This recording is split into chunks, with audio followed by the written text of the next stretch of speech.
pengaruhnya dalam implikasi Oke. ini.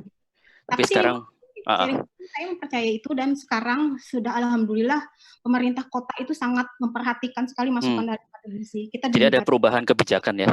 Ya.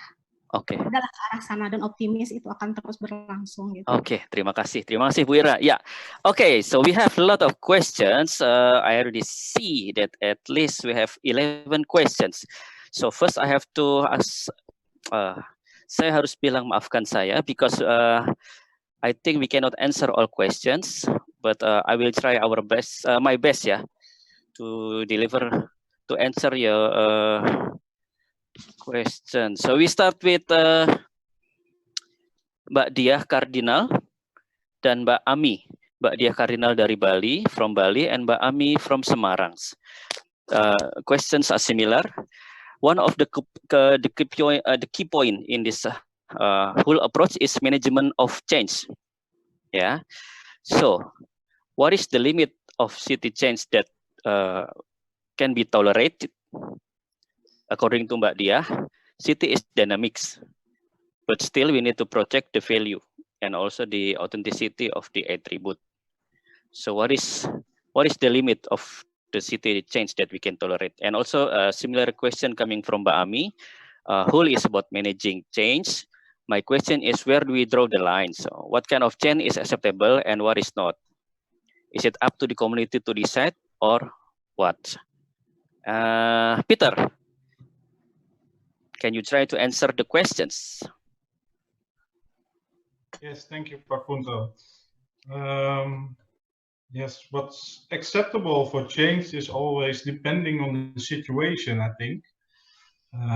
Like I said in my presentation, there's no fixed template, and you always have to do an analysis of a building or a tradition, and then make conclusions about its significance.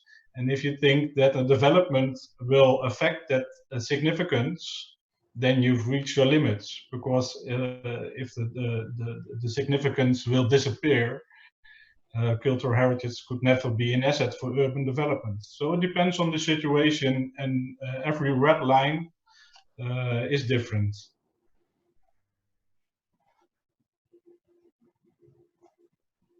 There is no formula in your experience for the limit. No, it's always content wise. You always have to look at a precinct or a building or a site, urban landscape. Okay. And think about the significance for the society as well. And it's not only a government that's about to decide about the future of cultural heritage, but it's the entire society that should decide. Oke, Pak Kemas dan Ibu Ira, ada tambahan sedikit mungkin? Yeah. I think the formula cannot be generated to all the city, because each city have their own identity, capacity, potentiality, and it's depend on how the city define itself, how the society, the community, the leaders define the city to be what happen in the futures. Yeah. So I just would like to use Muntok because I'm familiar with Muntok. I think history become very important. Yeah. When we deals with the change. Yeah. And then how far Muntok can sustain its history, because I agree that city is dynamic. Yeah. The problem is with Muntok is because of something that not being happened in the past, for instance, climate change, illegal tin mining, and then floodings. This is not happened in the past. So how to deal with this change in economic pragmatisms that's happened in the town of Muntok, which is in the past that the Bangka tin mining become very superpowered body. Now it changed that the government now become the administrative power in the island. So a lot of things happen, and each governments would like to have their own monument, for instance. They would like to do intervention for the city. But the thing is how we understand the historical structures of the town itself, and then how the city can adapt to the new modern pragmatisms. Yeah. I think it's there is no clear-cut limitations between one city to another within in the city itself. Yeah. And here that's with the whole approach that there is an opportunity to look beyond only the tin mining, but a new horizons that make the city, the town, the people can sustain for the futures, while they still keep the memory of tin mining, the memory of the golden era of the past. Yeah. But another important thing is not only focus on history, but also how to generate the economic for the future for this fluctuative situations like a town like in Muntok. Okay, terima kasih. Thank you, Pak Kemas. I think what Pak Kemas and Peter just said also means also answer question from Pak Yohanes Parlindungan. Yeah.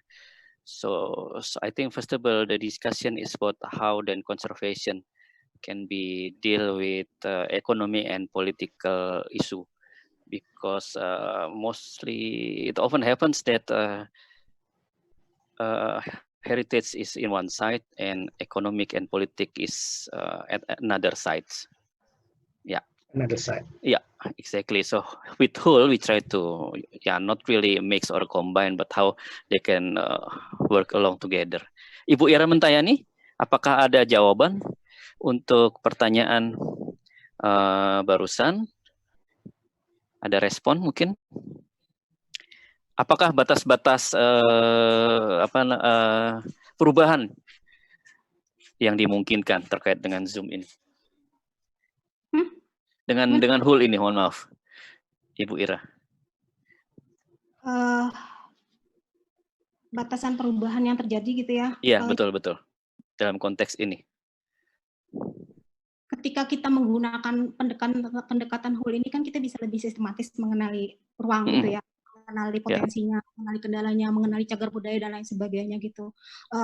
Kalau menurut saya sebelumnya kita kan tidak tahu gitu ya, sudah melakukan penelitian yang begitu banyak gitu, tidak ya menggunakan metode riset yang pada umumnya yang biasa ada gitu ya, studi kasus, kemudian juga kualitatif dan lain sebagainya gitu.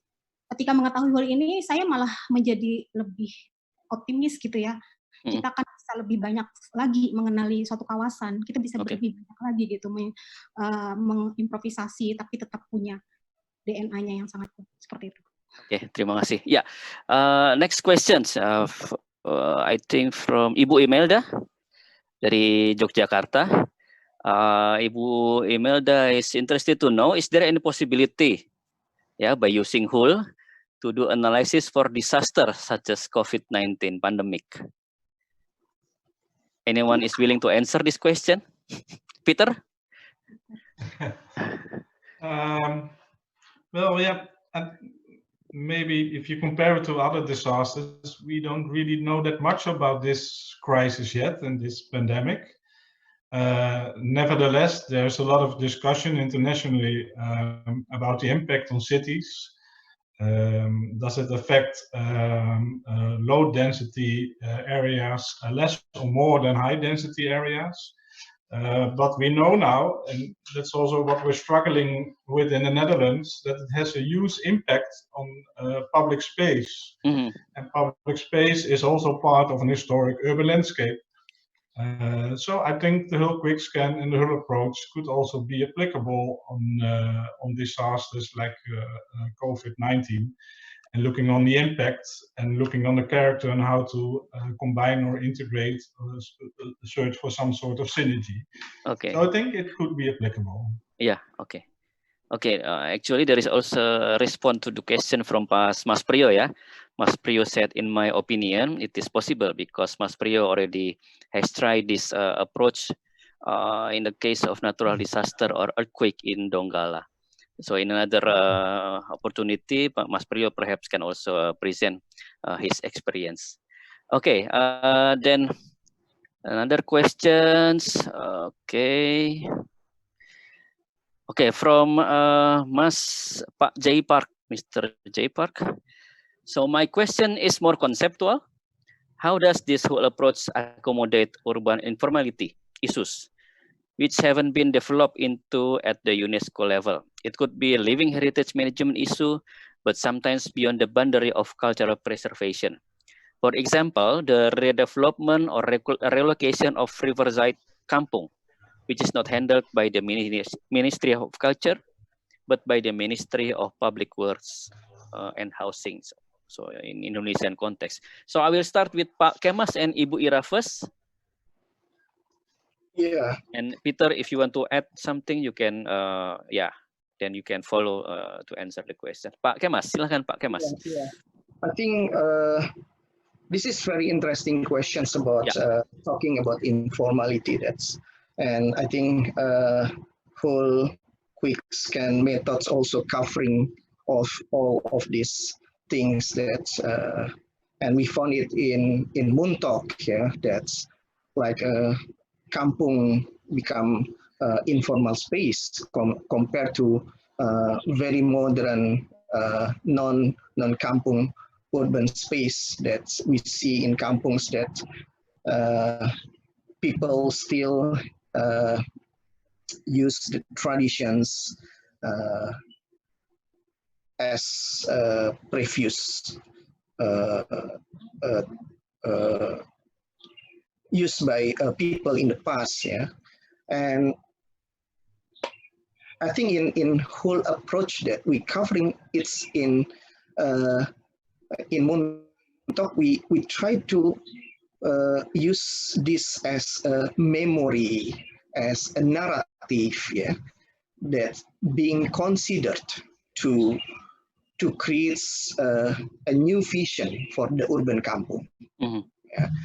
It's a new vision for urban kampung in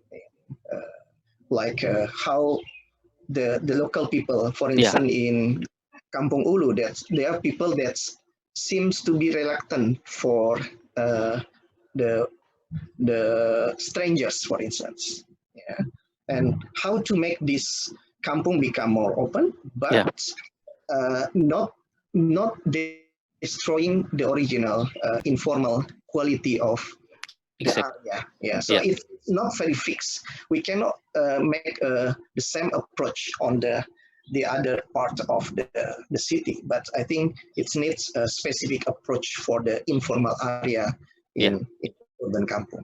I can agree. So by using this whole approach, we can put the characteristic of urban kampung in kampung in urban context. Okay. Ibu Ira, perhaps you also have respond to these questions. Bagaimana pendekatan HUL ini dapat mengakomodasi isu-isu soal informalitas? Jadi misalnya rumah-rumah tepi sungai kan dianggap informal begitu, yang kadang-kadang harus diatur. Kalau menurut ada beberapa kebajikan. Silakan Bu. Menggunakan HUL ini pun gitu memang kayaknya memang perlu ada duduk bareng bersama gitu ya. Kita sudah lama juga mengusulkan bahwa kita harus punya satu buku sakti gitu ya, buku sungai gitu. Aku sampai bilang buku suci tentang sungai gitu, yang akan dipegang oleh para pengambil kebijakan. Halo, Bu Ira.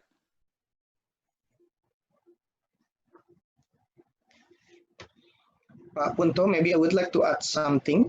Ya, silakan Bu Ira, kelihatannya juga menghilang. Silakan Pak Kemas. Another important thing about informality in urban kampung is the voice of society.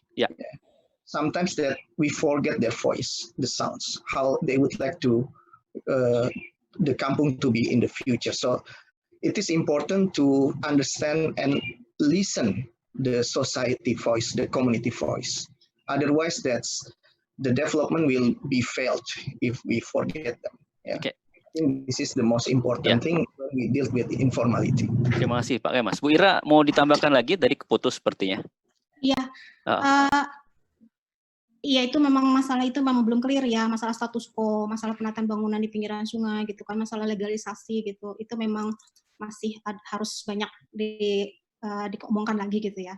Cuman kepedulian pemerintah sekarang sudah cukup besar bagaimana bisa mereka tetap nyaman tinggal gitu ya, tapi bisa mengurangi kumuhnya gitu. Sekarang Kota Banjarmasin sedang banyak-banyaknya dapat dana gitu ya, penataan permukiman kumuh, terutama di tepian sungai, karena prosentasenya tepian sungai itulah yang menjadi area yang menyebabkan Banjarmasin tinggi tingkat kumuhnya gitu. Nah, sekarang sudah mulai ke sana, sudah mulai bergerak, jadi kita ruang publik tepian sungai juga, dan alhamdulillah akademisi dilibatkan dalam banyak hal gitu ketika pengambilan keputusan.